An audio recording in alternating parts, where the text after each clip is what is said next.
अस्सलामुअलैकुम। आज मैं आपको बताऊंगी जल्द की खूबसूरती घरेलू फैशन से।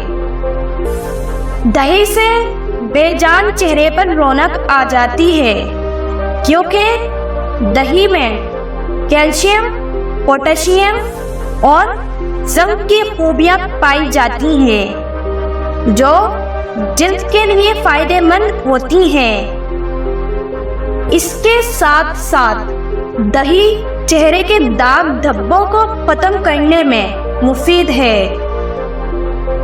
दही से फेशियल का तरीका।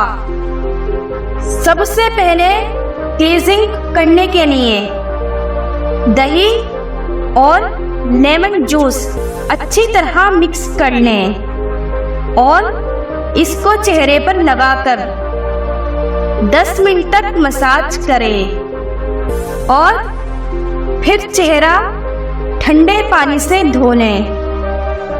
फेस स्क्रबर का तरीका। इसके लिए 1 चम्मच दही और 1 चम्मच चावल का आटा अच्छी तरह मिक्स कर लें और इसको चेहरे पर लगाकर 15 मिनट तक मसाज करें, ताकि जिल्द के मुसामों की सफाई हो।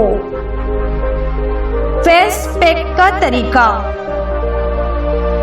शहद, हल्दी, बेसन, दही, अर्के गुलाब और लेमन जूस अच्छी तरह मिक्स करके चेहरे पर लगाकर 25 मिनट के लिए ऐसे ही छोड़ दें। इसके बाद सादा और ठंडे पानी से चेहरा धो लें।